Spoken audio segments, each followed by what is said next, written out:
Welcome to another tech day. This is how I'm gonna call my videos from now on. I can't keep all of the things I want to do, so I'm just grouping them into one big stream. And for today, as you already know, I finished maybe 10 hours of machine learning content, and that's all I know. I never did anything outside of these videos. And now I want to do an exercise from the book. This one seems to be more complex, let's say, in which we need to do the following. Let me just turn my tablet on. I don't need this yet. What do we need? We are building a spam classifier. Okay, so here it says download examples of spam and ham from Apache Spam Assassin's public datasets. I don't have these probably, so I'm gonna say download examples. What else? Unzip the dataset to familiarize yourself with the data format. Where are the real problems? Split the data into a training set and a test set. Data into training and test set. Write a data preparation pipeline to convert each email into a feature vector. You are losing me now. Your preparation pipeline should transform an email into a sparse vector. So prepare a preparation pipeline. Whatever this is. Feature vector. What's a feature vector? No idea. Feature vector. So your preparation pipeline should transform an email into a sparse vector that indicates the presence or absence of each possible word. For example, if all emails only ever contain 4 words, hello, how are you?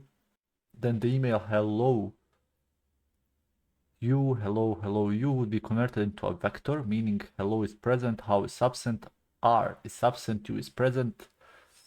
You may add hyperparameters to your preparation pipeline to control whether or not to strip off email headers, convert each email to lowercase, remove punctuation, replace all URLs with URL, blah, blah, blah, blah, blah, blah. Finally, try out several classifiers to see if you can build a great spam classifier with both high recall and high precision. Build a spam classifier. Now, I have lots of questions here. My first question is, what's a training set and what's a test set? No, I'm joking. I think I remember this. I think what I'm really interested in is what is a data preparation pipeline, which converts each email into a feature vector. All right, first of all, training set, test set. Training set is used to teach the model how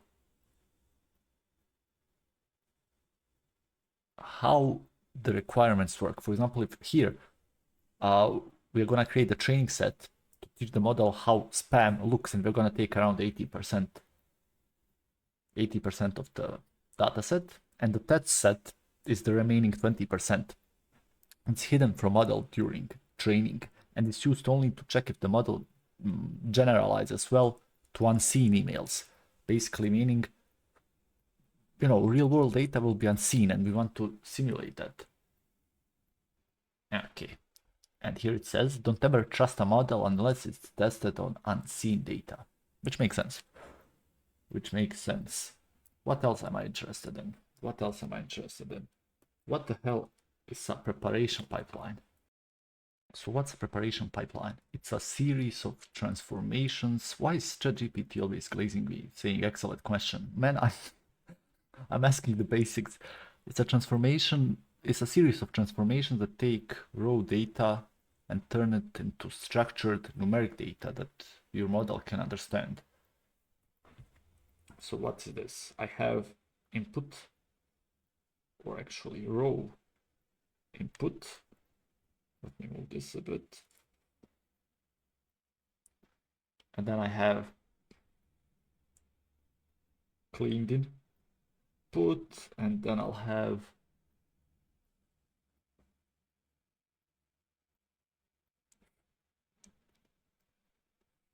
features, and then I have model ready data. Model ready data.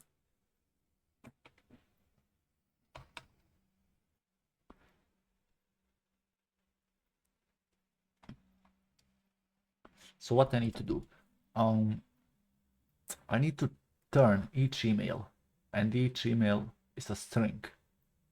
It's a textual representation of a message.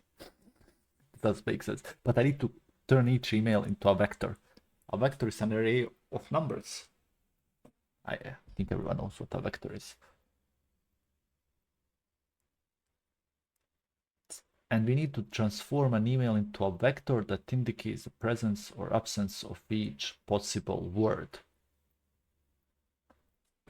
So a sparse vector is a type of a vector that contains the vocabulary used, and each index in the vector corresponds to a word in the dictionary. So I have 0, 0, 0, 1, 2, 1, I don't know, and these are certain words like I don't know, dear, sir, madam, and maybe we don't have any of these, but we can have free, money, or yeah, the prince, whatever, in our email, and based on these values in the sparse vector, we can actually deduct whether an email is spam or not. Okay, until now I'm doing well. I'm understanding everything. Blah blah blah. Let's start. Let me turn off this and let me open my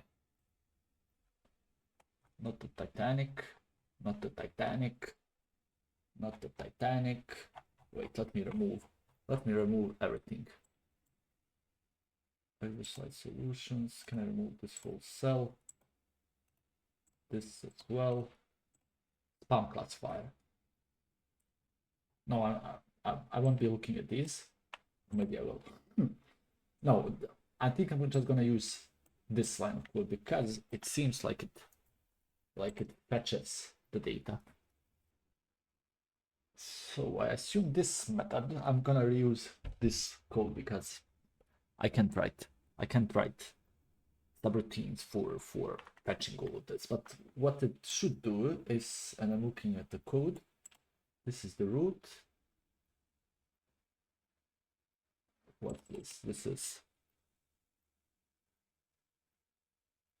an extension for ham. This is an extension for spam. So these are the URLs that point to these datasets. And what I'm doing, I'm creating a new path, which is I think what this means is the current path, dataset spam. Do I have this here? No, I don't. Okay. And then here we do something. Here we do something wild. So I'm having the ham URL and the spam URL. Why do I have a what's this? Is this a tuple? Why do I have a tuple here?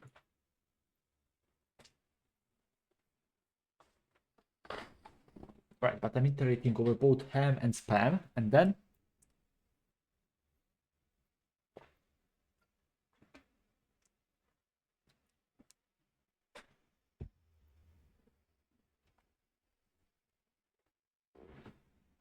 alright, this is a defensive way of coding. If it's not spam path, so if this directory doesn't exist, so if it doesn't exist, what I'm doing here, I'm downloading it. I'm creating a new path. I'm downloading this path. Download request. So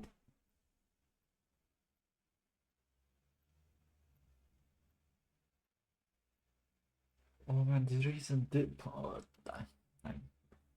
I'm an idiot. I'm gonna stop this stream right now. I just realized these are tuples because we iterate through them. These are tuples because we iterate through them. These are tuples because we iterate through them. This is the directory name, this is the tar name, and this is the URL. So what I'm then doing is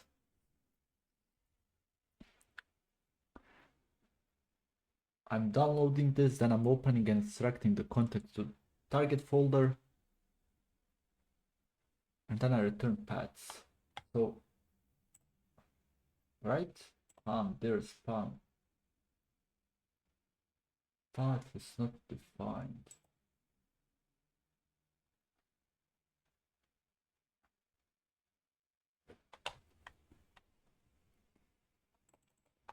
It seems like I forgot to import the path. Let's do this again. Let's run this again. Something else is not defined. URL lib. Weird. Import URL lib request. Now it should work. So the two datasets are here. So ham directory is pan directory. It's here. Pan. So what's this?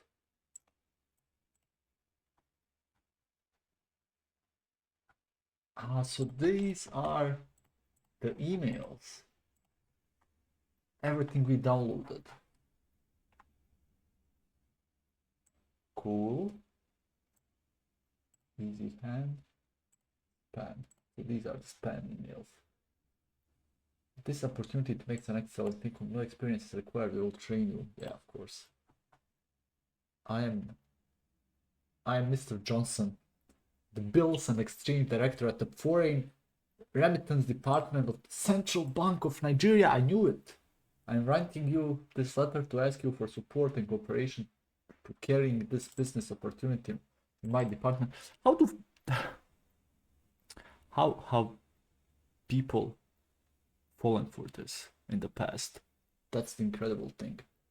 We discovered abandoned the sum of 37 million US dollars. Yeah, of course, and they wrote it in an account that belongs to one of our foreign customers, an American late John Creek, an oil merchant.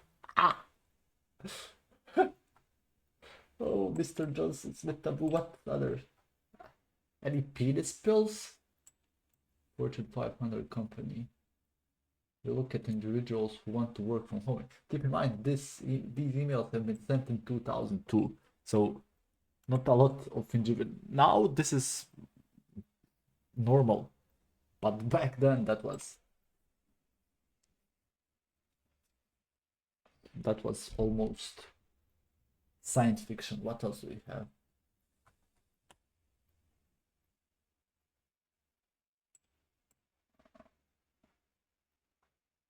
Protect your financial well-being. Purchase an extended auto warranty car today. Yeah, these are also annoying. They must have some penis pills here, man. What? Did someone send their SSH?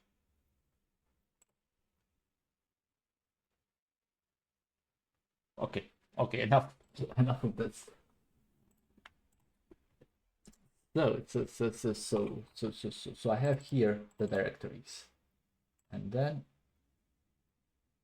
what's the length of ham files and the spam files? Again, I'm just following the book up until the point where, you know, I'm gonna get my hands dirty. Okay, so I think I can start here. Wait. Let me just see what else is here. So we can use Python's email module to parse these emails. This handles headers, encoding, and so on. So this is an example of a ham and one example of span to get a feel of what the data looks like. All right, so this also seems like a spam email. I would never keep these in my emails, but okay. Now these are the spams. We are a 40-year-old Fortune company. I just read this one out of like 2,500 emails. I just read this one, and it was the one that is shown here. Weird. Okay, wait. So there's the Python CMail module that can parse these emails, which handles headers, encoding, and so on. Wait, let me, no, maybe. So these are some examples. And ham emails.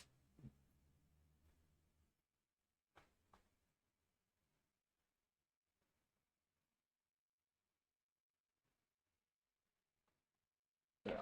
So here I'm loading my emails. And I'm returning my email parser, parse this email, and then I run for every email that I have, I run these two methods.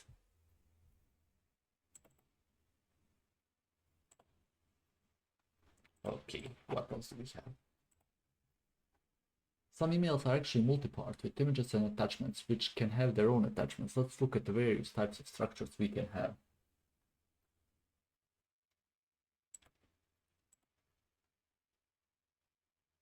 I don't care about this, but let me take a look at this. What this? Is this a... Oh, this is a recursive one. What is it doing?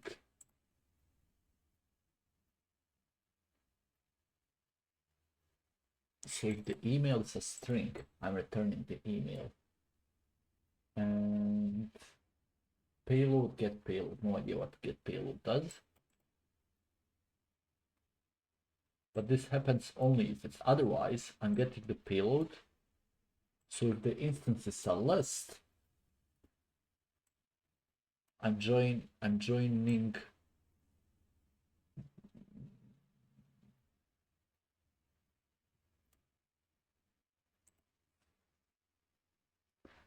for every element in the payload, I'm calling this method again.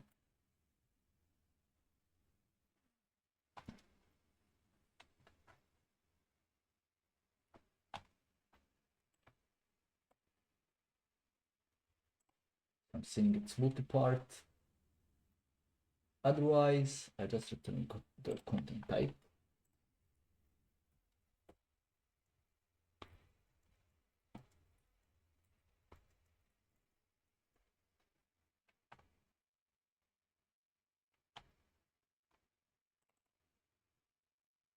For email in emails.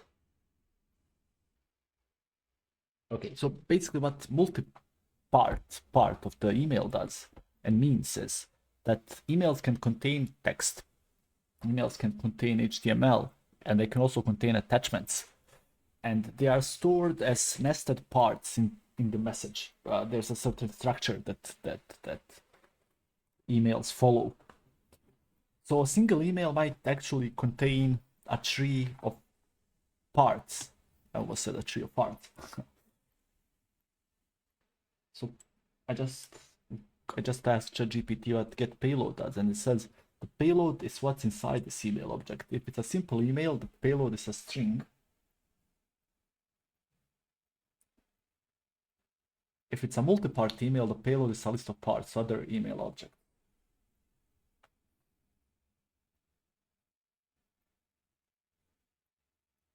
So if the payload is a list, it means that the email is multi-part.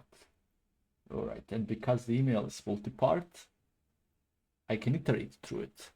And I'm iteratively, recursively calling method get email structure on each subpart to figure out their types. Okay. So I'm gonna divide them by comma. So it's gonna be probably something like multi-part text/plain, text/email.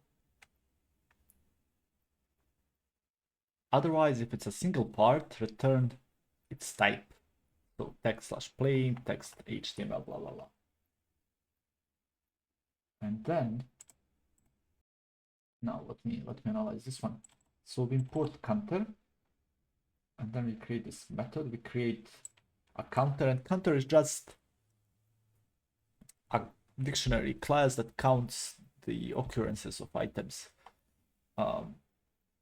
It will say, okay, if we have ABA, it's gonna produce an object, something like this. If we have A, I hate this, B, A, it's gonna produce an object A2, B1. Okay, and then for email, in emails, what am I doing? I'm getting the structures, and I'm adding the structure that I'm getting. All right. And now it's gonna get the most common structures here.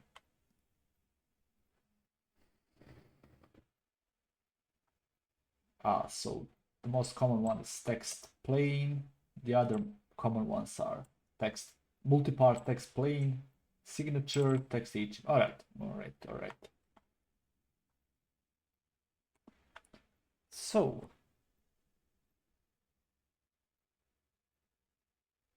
why is this useful? Again, I don't know why I'm following the book. I would do this. I would hard code it. I would brute force this. But this is useful because we can see the different structures of the emails we receive, what kinds of email structures exist, what structure is the most common, and which one might require special handling. All right. So now we're gonna do some detective work. Yeah, obviously spam emails. Spam emails are majorly HTMLs.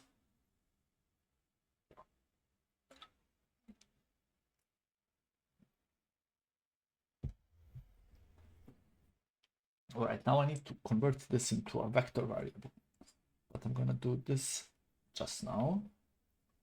These are the most common. Yeah, seems that the ham emails are more often plain text, while spam has quite a lot of HTML. Moreover, quite a few ham emails are signed using PGP, while no spam is. In short, it seems that the email structure is a useful information to have. So this is the signature, and these do not have it. What is the signature? What does it mean? That's my question. Application PGP signatures, a digital signature created using pretty good privacy to verify the authenticity and integrity of a message or file. So we can get a lot of useful data from the email structure. What about headers?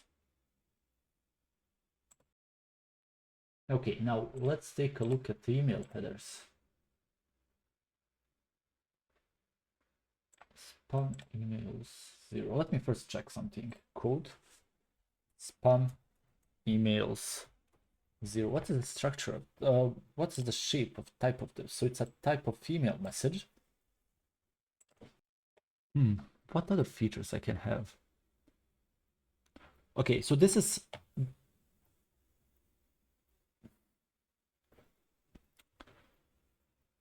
these features are structure based. We compared the structure of emails to create a list of email features. What else we can have? I think that a lot of spam emails also have attachments. A lot of spam emails, for example, okay, these have PGP signatures. There's also content-based feature like some keyword frequency, like free, click, money, the number of capitalized words, like buy now with exclamation point. This is also a way to categorize spam. Presence of URLs, because spam often has a lot of links.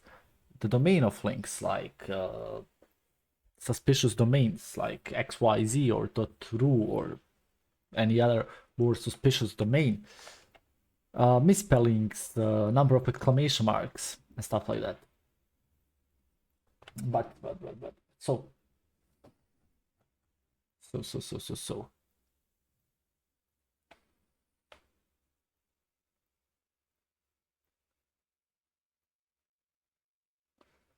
okay, where are you? So this is the first spam email, and it's of type email message. Now email message is a fully parsed email object which gives us structured access to headers, parts, attachments, content types, and more. So for example, I can take a look here. So first of all, let me print all the items of the spam. First spam, print first spam.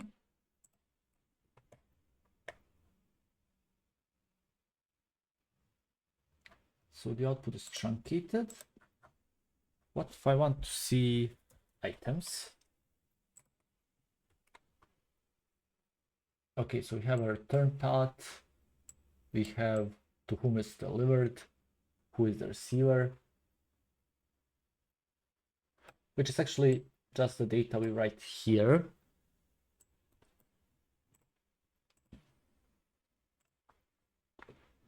Return path delivered to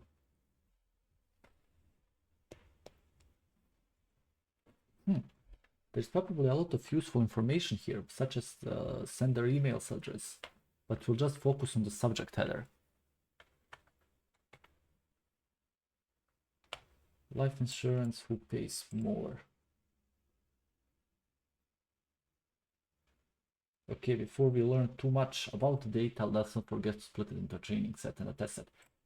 Nice, I'm gonna jump right in. But what other useful information I can get from this? Can I, for example, get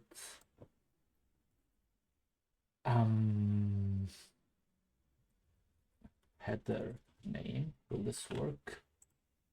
None, there's no header names. Subject, we have the subject. So these are all the available properties and user information. Okay, what I would do now is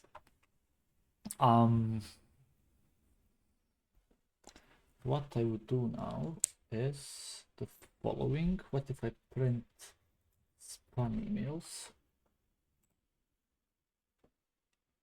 So it's an array of email objects.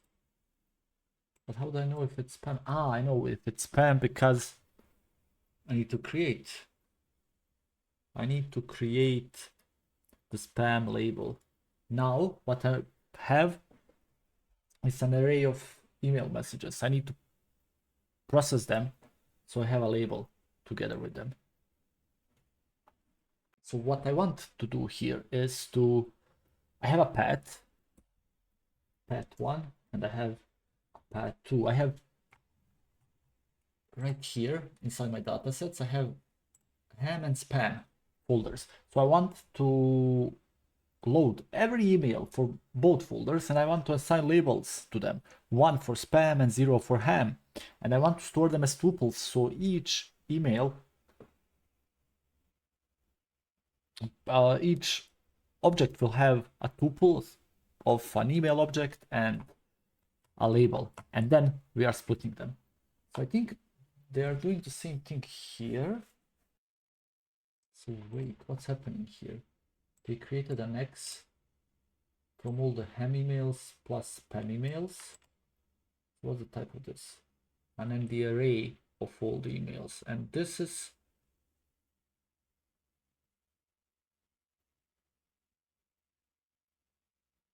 Okay. Print y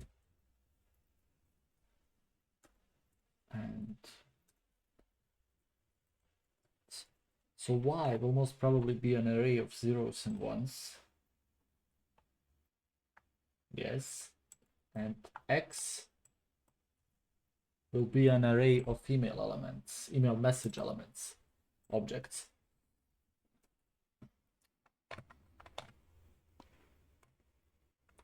So what I would do right now is, I would do the same. So I create an x train, I create an x test. Most probably this one returns 4 elements. Splits arrays or matrices into random trains, into random train and test subsets. What is the output returned?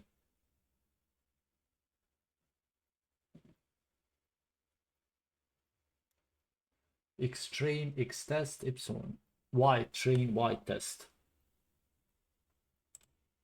And now, because they are all randomized, if I print Y train, why are there zeros? Y train. Oh, let's say the first 20 of them. Okay, there are a couple of ones here. A couple of spams. Wait, is spam? Yeah, spam is one.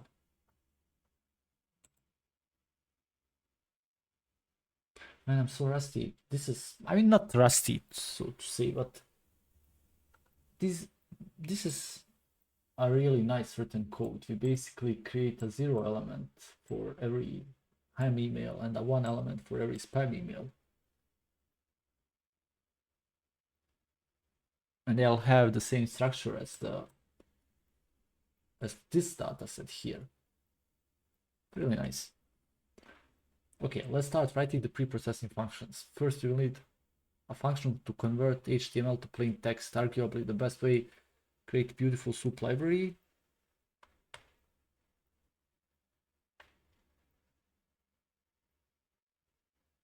What's this?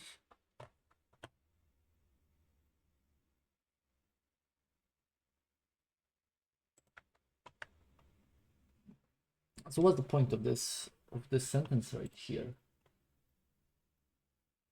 Beautiful soup. No, I won't do it like this. I won't do it like this.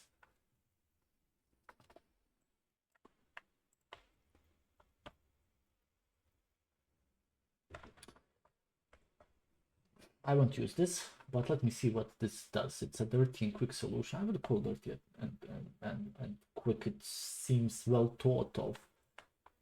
The following function first drops the head sections, then converts all A tags to the word hyperlink, then it gets rid of all HTML tags, leaving only the plain text. For readability, it also replaces multiple new lines with single new lines.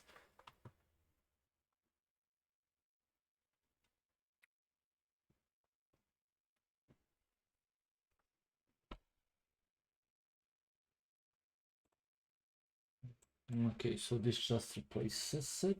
I don't want to do this. I don't want to do this.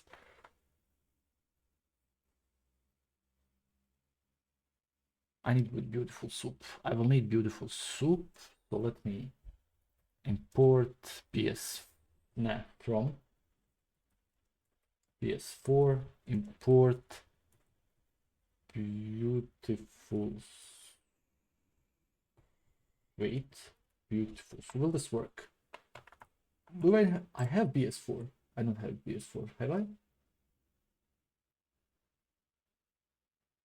I have it. What if I comment this out?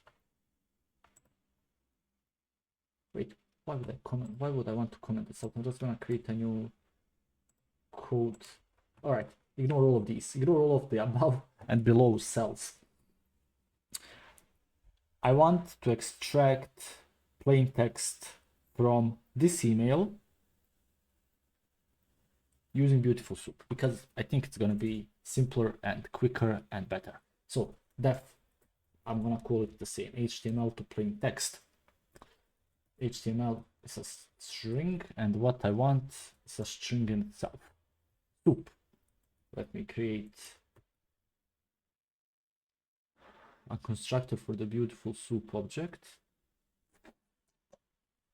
HTML. I need the HTML parser for tag and soup script style. What do I want to do? I want to tag decompose. Style also needs to be in quotes because I want to get rid of the style tag. And the way for us to retrieve the style tag is putting it in. I don't know why I'm saying this. Is simple. Text soup get text separator bam bam return text dot strip. I need this. I'm gonna call this the 2, and I'm gonna call this the numero uno. Wait. Email for email in X train.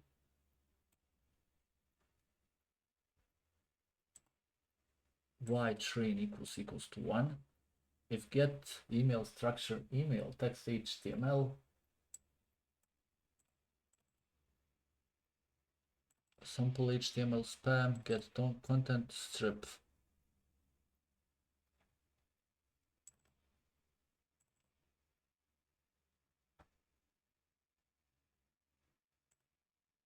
Okay, so this is the HTML span.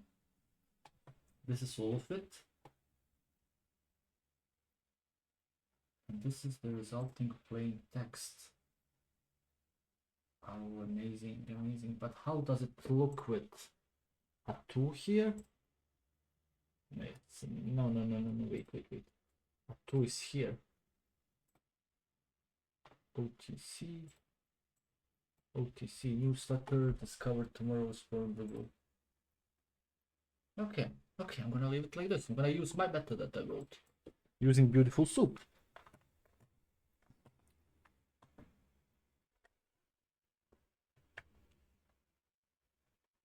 Great. Now let's write a function that takes an email as input and returns content as plain text, whatever its format is. Okay.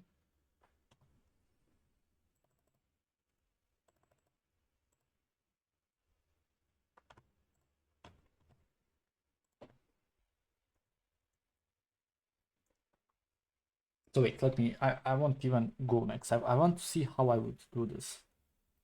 So I would create a method, something like, or get email body text, and the email would have the type of email message. Do I need to import it? Yeah. And it's gonna return a string. But why? Text plain. Why is it done like this?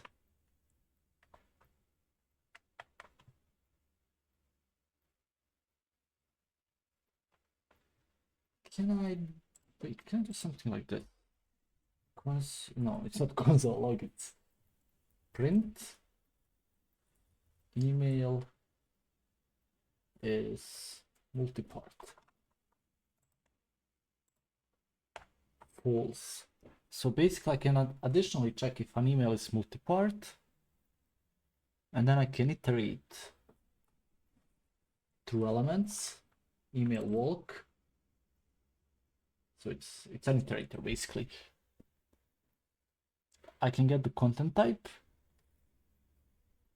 Can get the content. This should be, I don't like this. C type. It's also using content type here.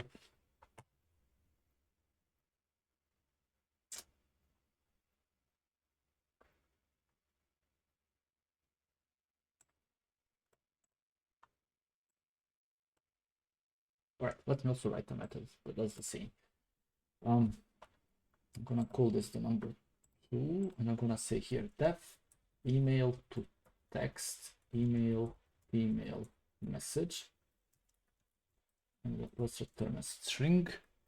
So if email is multipart, if it is multipart, let's see what happens in each one of the parts. For part in email walk,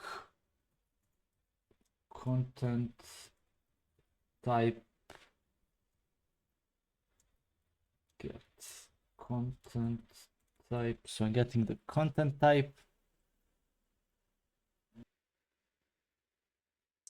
There's also the property content disposition. Content disposition part get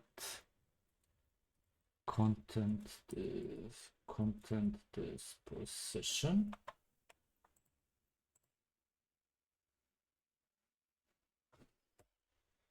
So what's gonna happen here? If the content type is text plain and there is no attachments, return the content of the part.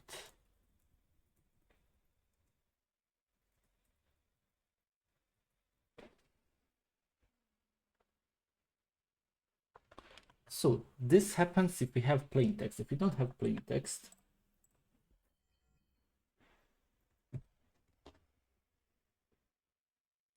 how would a fight with you and Joe Rogan play out?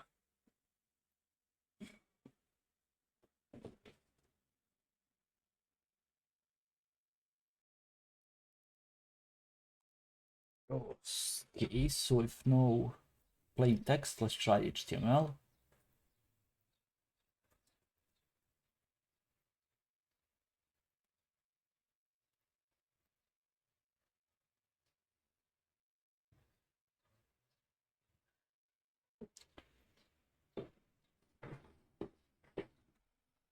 So what I'm gonna do, I'm just gonna copy all of this, go here, and instead of having text plain, I'm gonna say text HTML. And this is the first step. The second, the else will be here. And if it's not multipart, I'm getting the content type immediately. Email get content type, content email get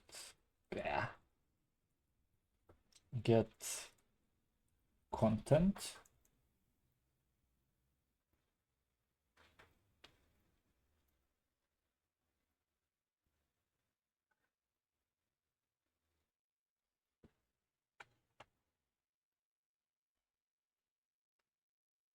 Now, if again, let me move down there.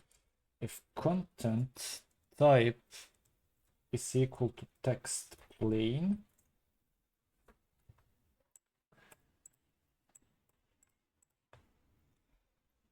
return content.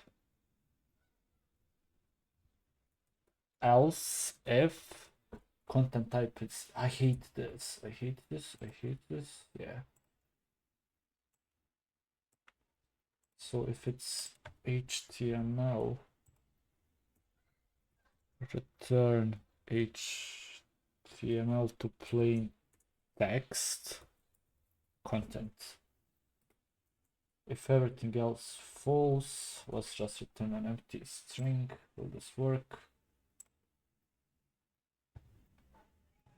Email to text 2. Name, I need to run everything above it because this cell didn't run.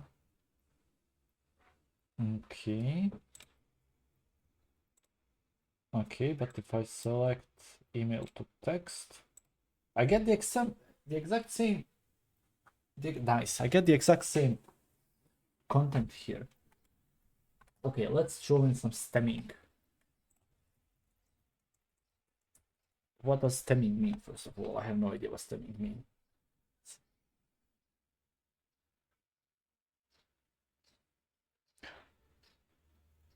Stemming is the process of reducing a word to its root form, stem, by chopping off its suffixes. For example, Okay, connection, connected, connecting, go back to connect, studies, studying, studied, goes to study. Okay, so we want to treat all of these forms as having the same meaning and same context. And we want to treat them as one feature.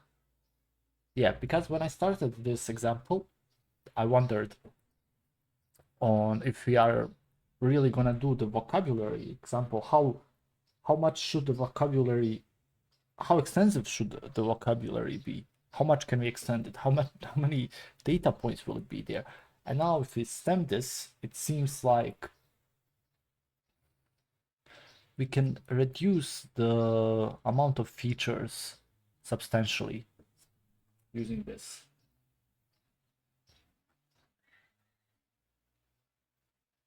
So natural language toolkit.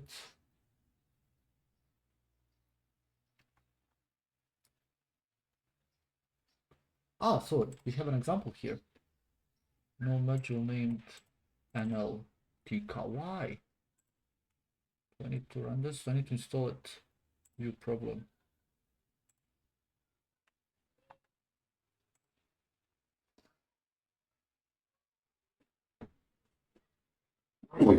Brr.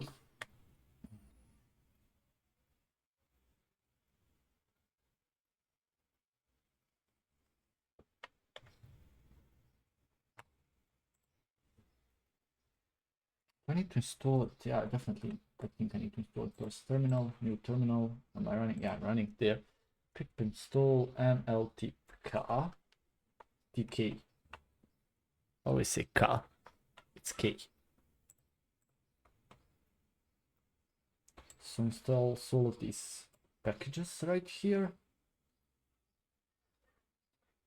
Let me close it. Now if I run it, it works.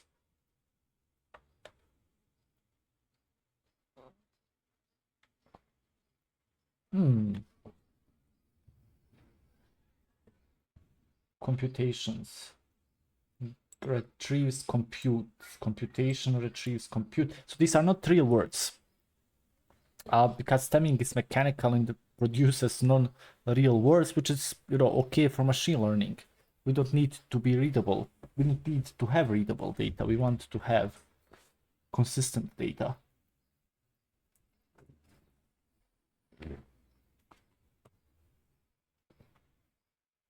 Right. Compute, compulse. We'll also need a way to replace URLs with the word URL. For this, we could use hardcore regular expressions.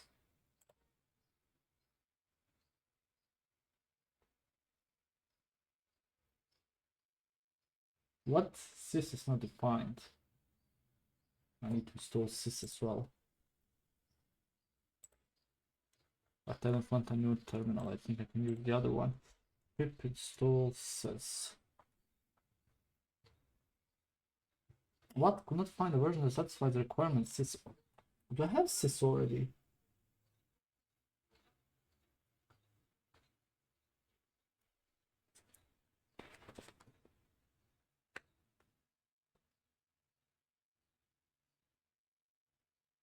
Is this notebook running in Colab or Kaggle? Or maybe it's running locally rather in my Pi notebooks. I'll apologize now because I wanted to do this on my own and yet I'm following this. But to be honest, I would do this on my own exactly like this. Maybe not exactly. I would forget to create some features. But I would do this mostly like this, and that's why I'm happy. Because this is not defined. Why is this not defined? What environment am I using? And yeah, it's this one. This one. This is the one. This is the one.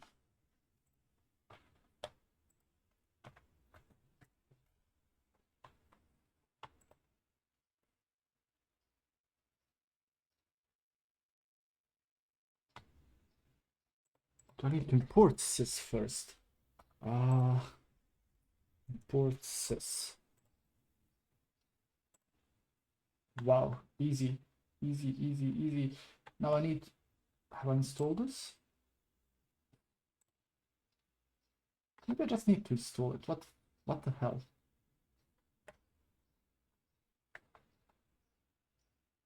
What is this one doing? What is this one doing?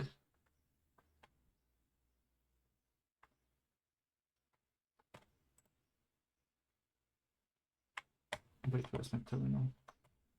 Is it here? Terminal.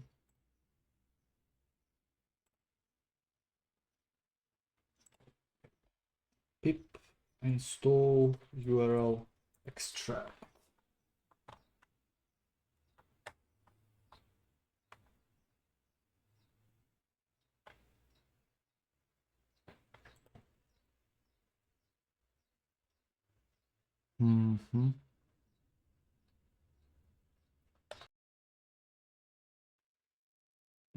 So this extracts URLs. Will it detect github.com, www.youtube.com.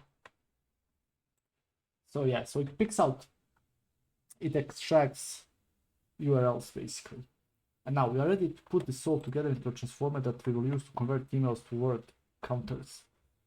Note that we split sentences into words using Python's split method, which uses white spaces for word boundaries. This works for many written languages, but not for all. Chinese and Japanese scripts generally don't use spaces between words, and Vietnamese often use spaces even between syllables. It's okay in this exercise because the dataset is mostly in English. Makes sense. So this is a big fat method.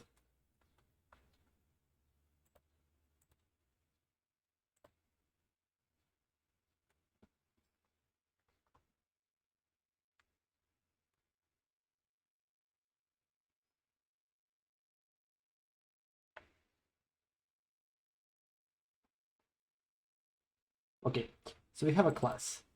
We have a constructor of that class, and it has all of these properties. And some of these properties we just went through, like strip headers, like lowercase, remove punctuation, replace URLs, replace numbers, and stemming.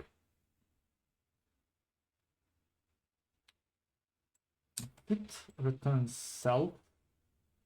Now the transform method is doing something as well.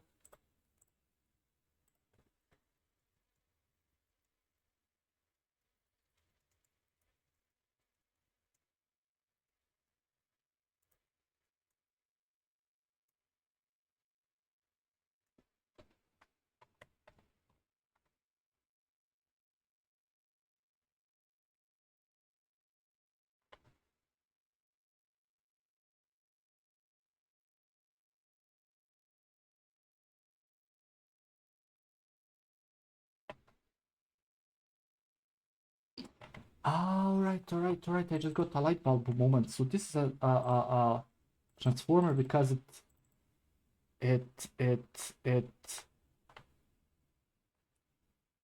all right.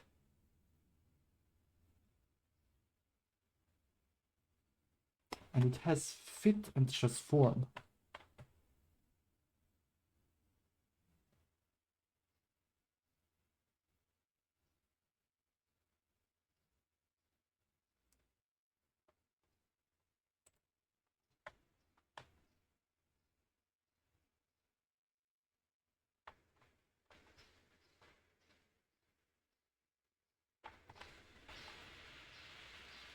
For each email in X, email to text, email, or an empty string. So I get a text variable here. And then we apply a series of text cleaning options. So if we have the flag for lowercase, we convert the text to be lowercase. If we have a variable for replace URLs, we use our URL extractor and we find URLs, and then we sort them using length. I don't know why.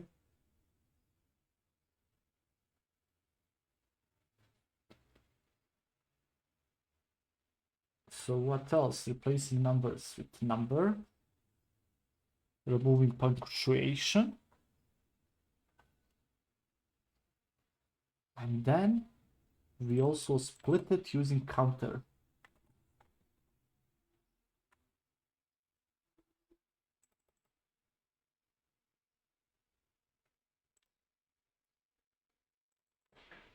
Okay. So this would basically, if we had a string like this, hello, visit spam.com for free money, and the result of this would be a counter object, but the inside of this counter object would be hello one, visit one, URL one, because we have our URL here, free one, money one.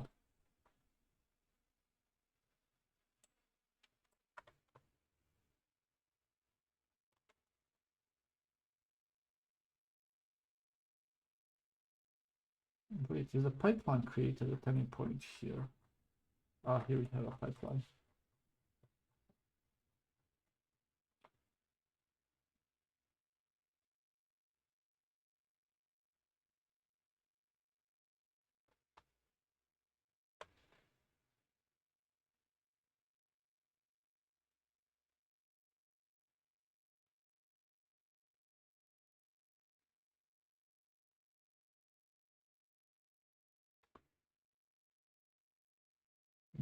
Right here I am pulling. Here I am pulling the three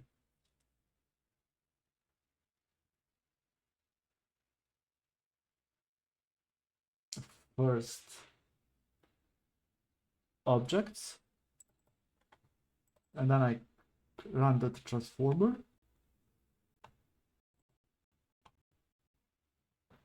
and then I print the word count.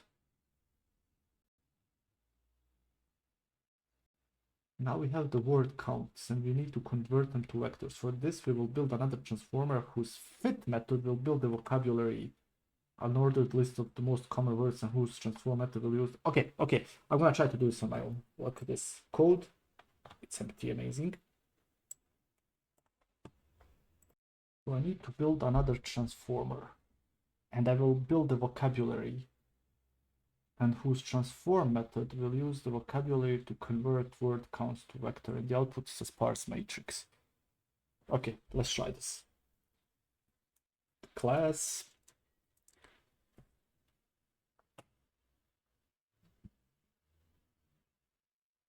So I need to create a word counter to vector transformer.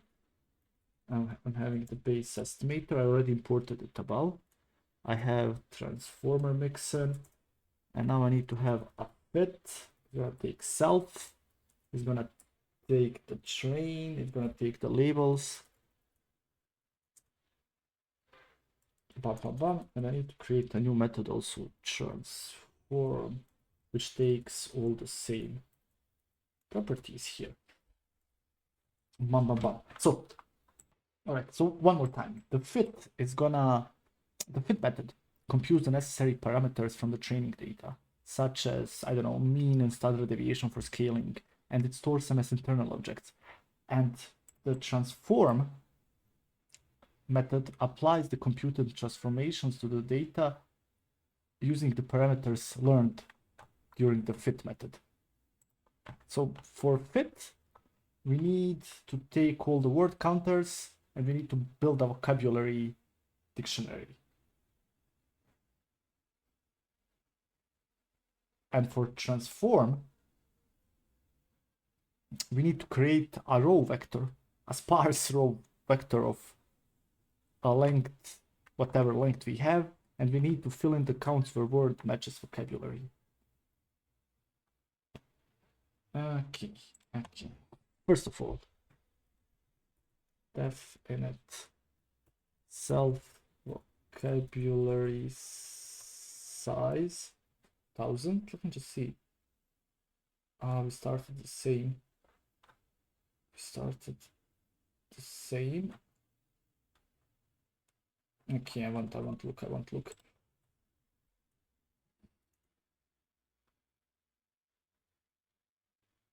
So self vocabulary size is vocabulary size. Okay, in fit we need to count the total frequencies of all words in the data set. So total counts is a counter. I already have a counter imported for word count in X.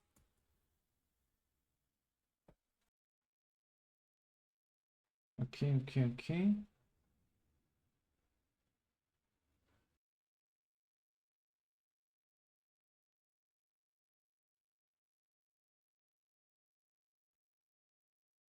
Wait.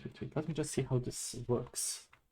If I run this, few word counts is not defined because I never run this one. And now x few vectors, but what's the first vector?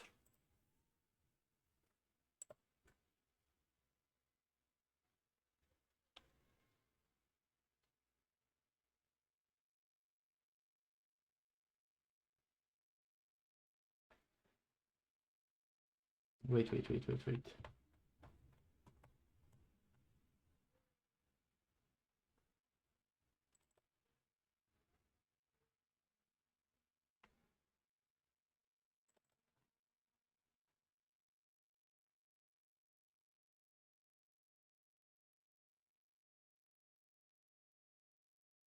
All right, so I want this one. Okay. I mean, I wanted to do the same thing here. So maybe I don't need this cell. Yeah. But maybe not now. I don't need this cell.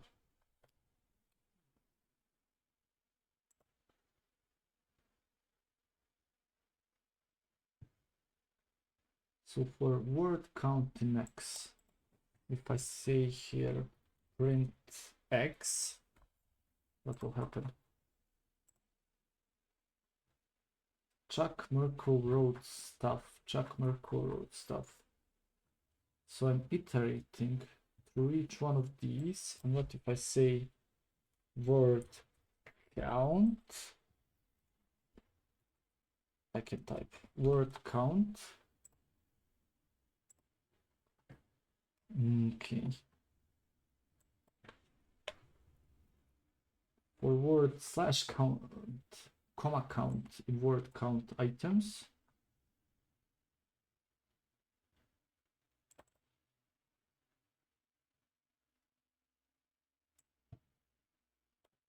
Total count of a word. Print word.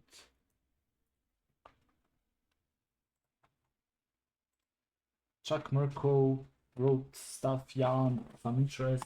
Okay. So what do I have here? Wait.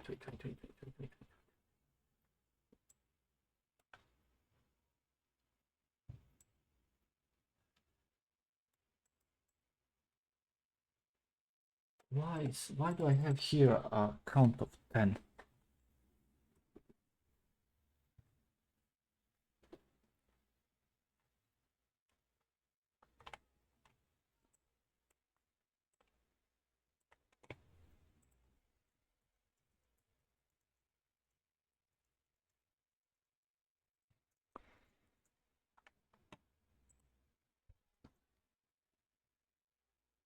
Wait, let me go through an example of this. Because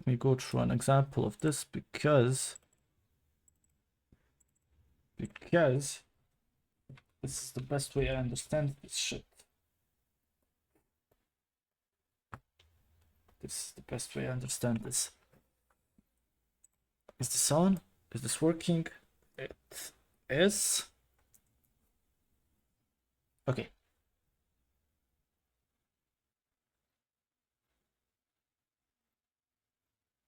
Okay, so we have a class. I showed you the class. It's word counter to vector transformer. Word counter to vector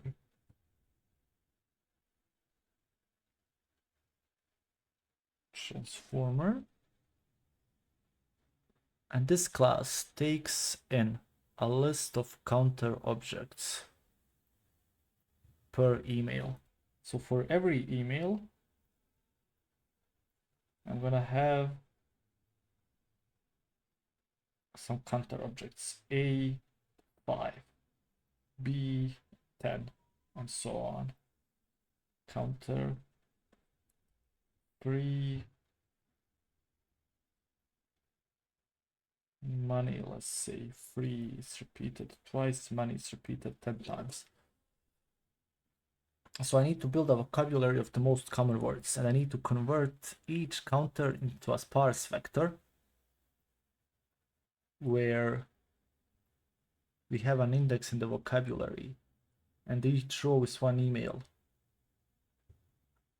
Okay.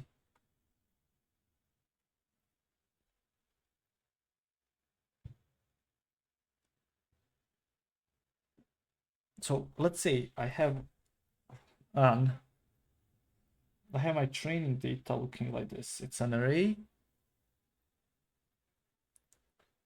of counter.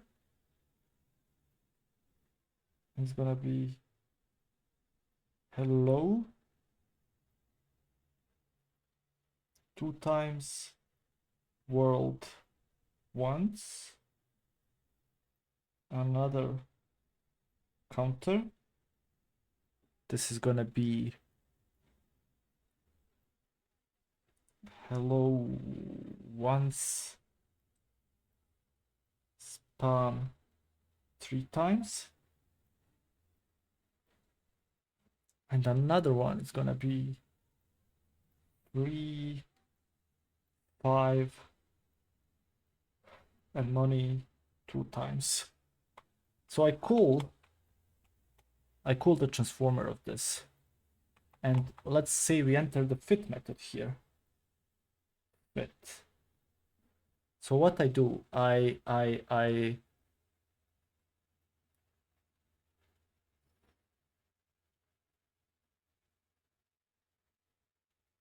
loop through all the counters and I accumulate global frequencies. So at the end of this, we will have total count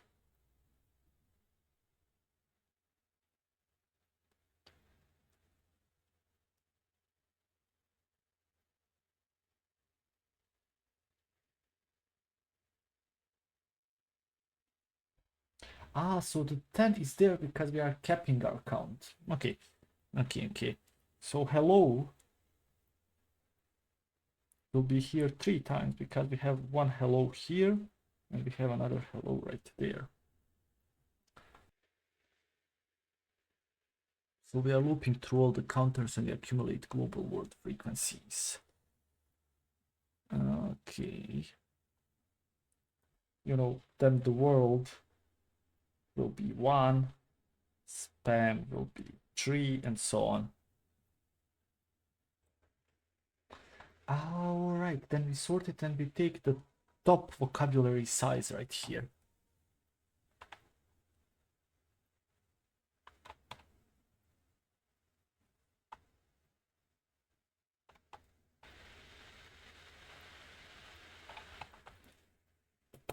Wait. Let me close this. Let me close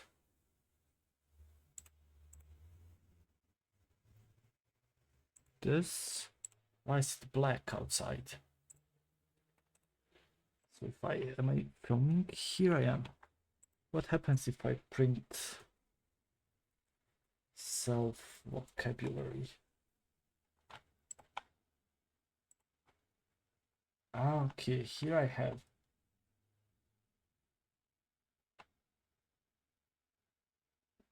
why is it like this?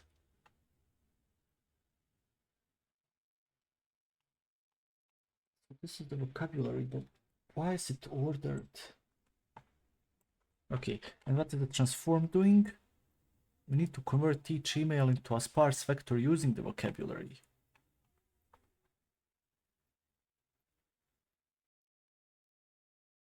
How is this working here? We have rows, columns, and data. And then I'm enumerating over X.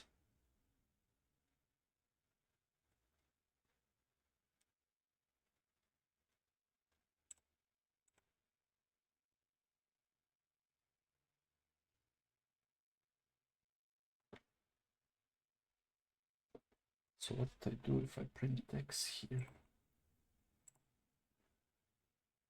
So this is the counter.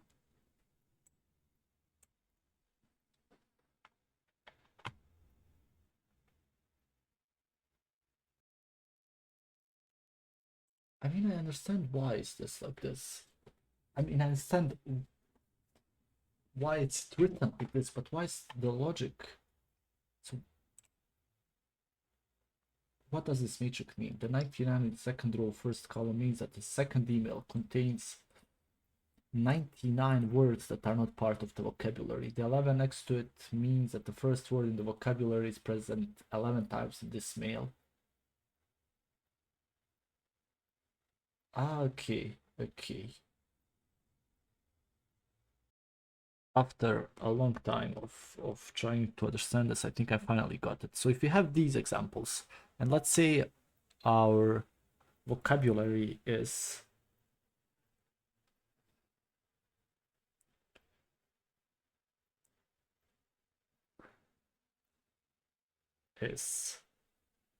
free,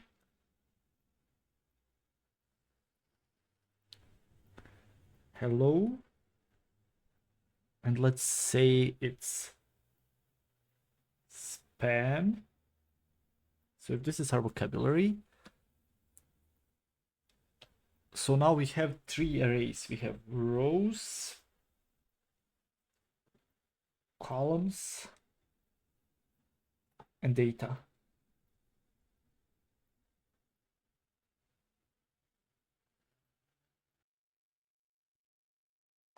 So what do I have here? So if the first mail is hello world, as I have here,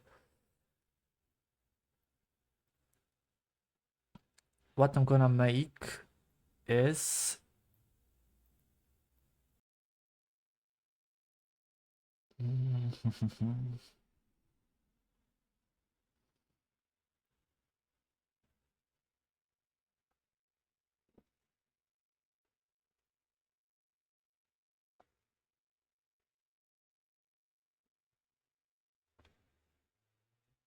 so if I have hello world and world is in the vocabulary, so what am I appending?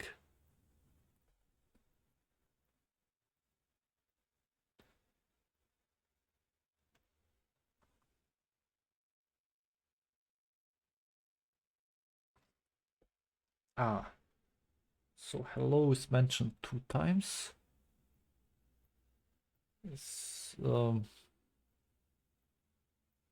So the first version of this, apologies. So the first version of this will be 0, 2, and 2, because hello is mentioned 2 times and hello is in the vocabulary at index 2. World is not in the vocabulary.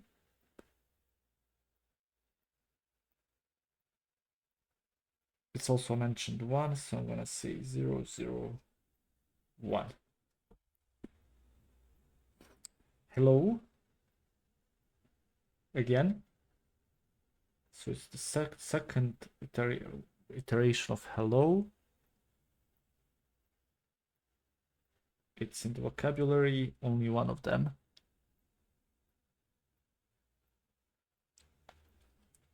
Spam is here,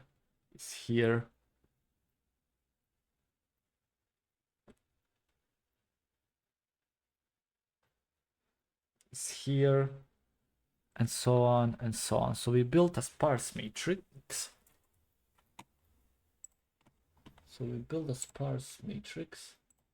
So the 99 in the second row, first column. Let me try to wait. In the second row, first column. Okay. The 99 in the second row, first column.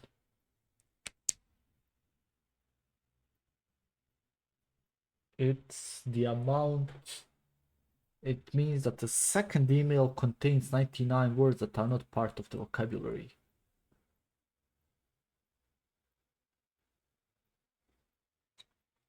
The 11 next to it means that the first word in the vocabulary is present 11 times in this email.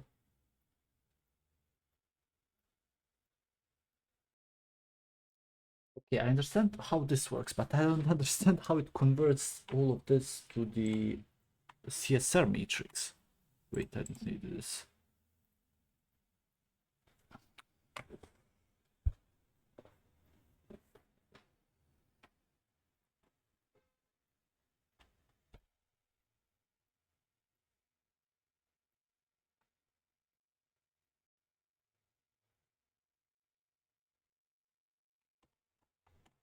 All right.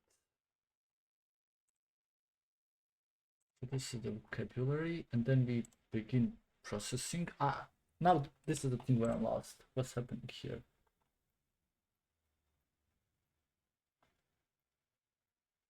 What's happening here? We have an error.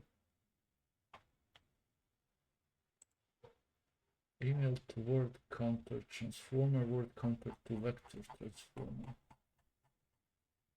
Word counter to vector. Oops. Word counter to vector transformer. Email to word counter transformer.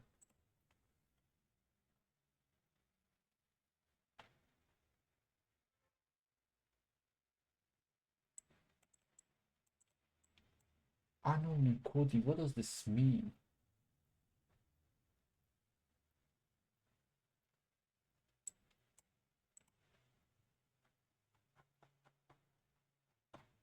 Okay, you can improve it, but why won't this work? Where is it failing?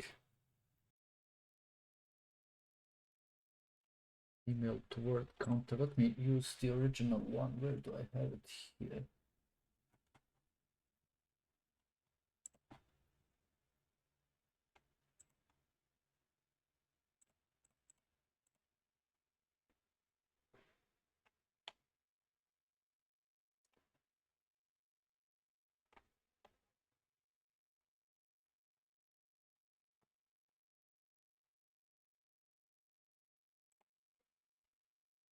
Email to text. It should be here. Oh, this is the email to text method that I created. And I'm gonna use the 2 here. Is there anywhere else? No. If I now, this should work now. This should work now. But only if I run the cells above.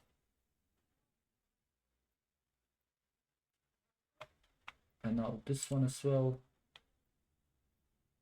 It's gonna work. What happened most probably was, I think in my email to word counter transformer, I'm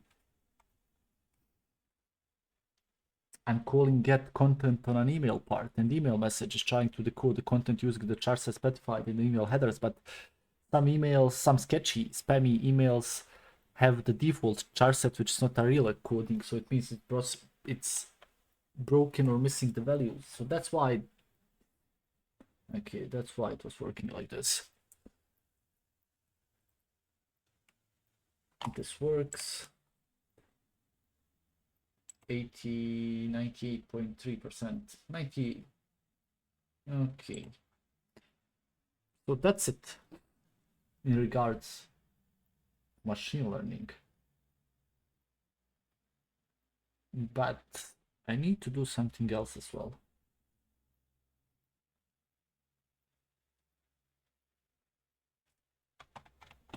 Let me close this.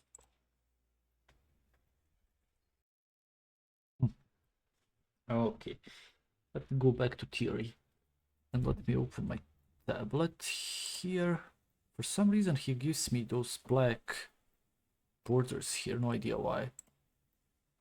No idea why. Let's ignore it for now. So I want to talk about types of machine learning. What do I have? So machine learning has applications in many fields. We can predict house prices like we did. We can classify numbers. We can detect spam and non-spam emails. We can recognize images. We can process long text documents, and so on and so on.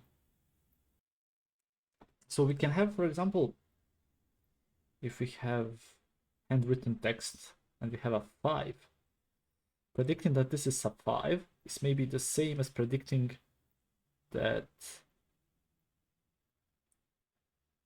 this is a cat.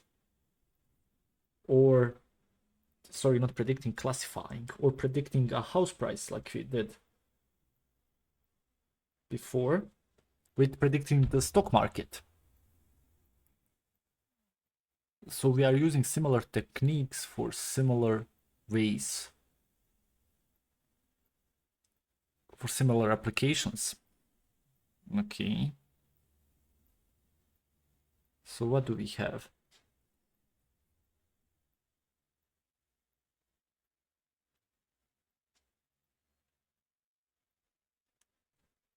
What do we have? What do we have?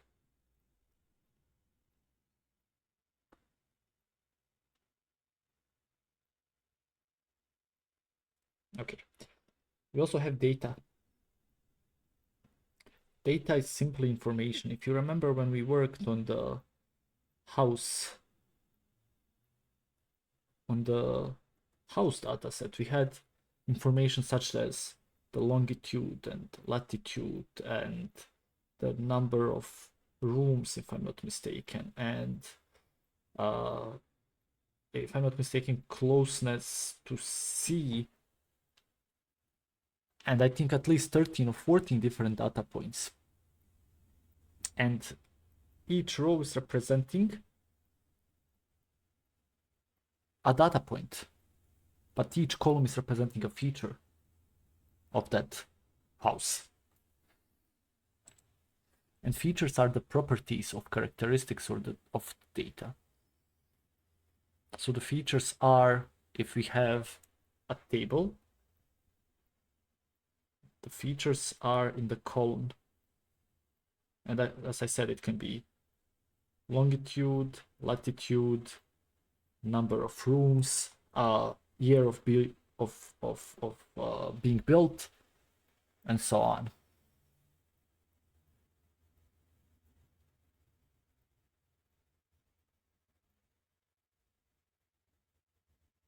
Now, what else do we have? We have something called labels, which is the classification. It depends on the issue we are trying to solve. The label can be a feature on which we are making our prediction. For example, in the case of the house, the label would be the amount of cash the house is worth. If we are trying to predict the type of animal based on information of that animal, then the label is the type of the animal. Like here we have cat, and here's the label, the number. It's 5.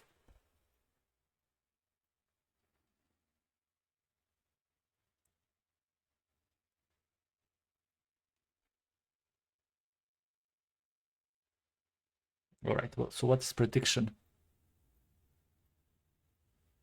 Prediction is the guess of the model.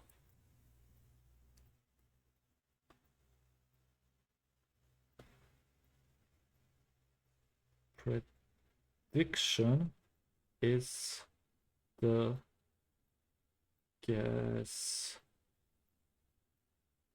of the model. All right. Now, we can have labeled and non-labeled data. Labeled data is data that comes with labels. Let me move this to a new thumb. So, labeled data comes with labels. Unlabeled data comes with no labels.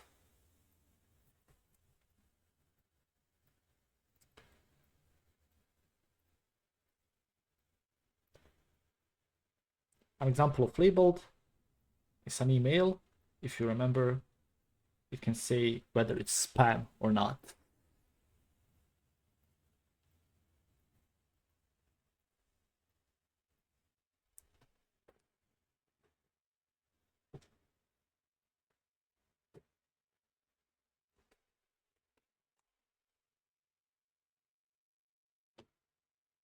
Unlabeled data don't have any labels. It can consist only of images or other form of input features. So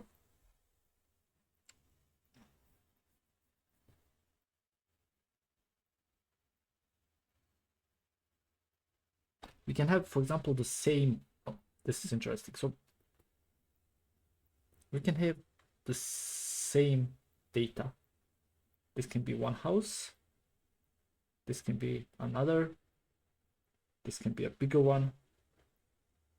And you can also have a shack or of some sort. I don't know. So we can have here this one being worth 50k, this one being worth 65k, this one being worth 120k, and this one being worth 30k. But next, we can have these same features. I'm just gonna redraw them, hopefully. And they can be labeled in distance to the sea, for example, less than 5 hours, less than 2 hours, less than 0.5 hours, half an hour, or more than 10 hours. But also they can be unlabeled. We can just have these houses with their own, every time I draw them again, they are worse and worse. But they can have no labels as well. Now,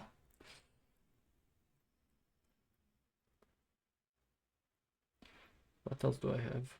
I have something called supervised learning, which is the branch of machine learning that works with labeled data. So a supervised learning model predicts the label of a new data point. So if I add a new house here,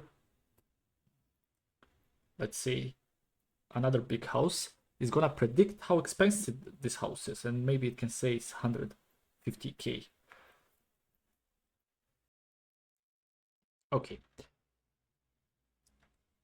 So what forms of data can we have?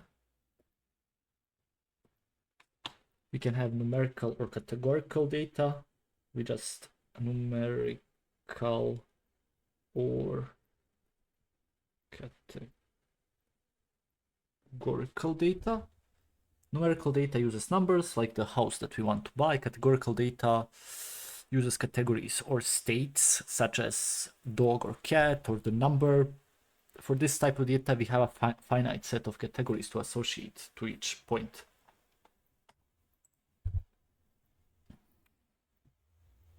And then numerical data are predicted by regression models. Categorical are predicted by classification models. All right. As we said, a regression model is a house price model.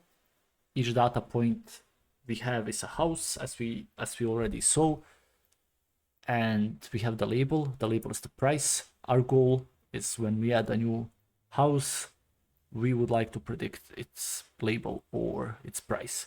Now classification can be the email spam detection model, which means that each data point is an email.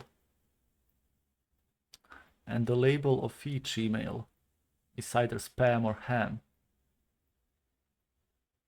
So we want to predict its label, whether it's spam or ham. So as we said, the regression model predict numbers. And the number is predicted based on the features we have. The number of rooms, the location, the year the house is built, or anything else that describes a house, like the total size, whatever, how many people live in this district. We can use regression models in, I don't know, predicting the expected lifespan of a patient, predicting a movie or a TV show that we might like, predicting stock markets, predicting which team will win the Champions League or the World Cup. Okay, and the common method for regression is linear regression. We already did this, but it won't be bad to repeat it.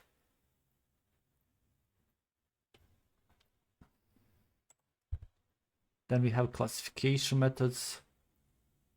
That's classification models which predict a state, yes or no, cat or dog, the number, spam or hab,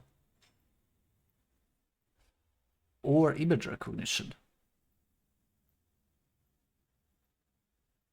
As you remember, we worked with MNIST, which contains those images of handwritten digits, which are labeled from 0 to 9. And we have this data set, we worked with this data set, and we correctly used classification models to predict those values.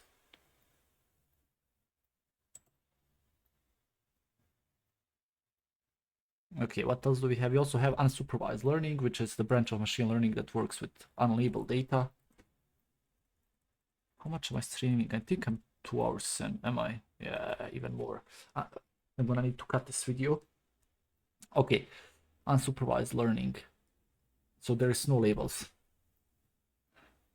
So what the model needs to do is to extract as much information as possible from a data set that has no labels or targets to predict. Okay, so there are some unsupervised learning algorithms as well.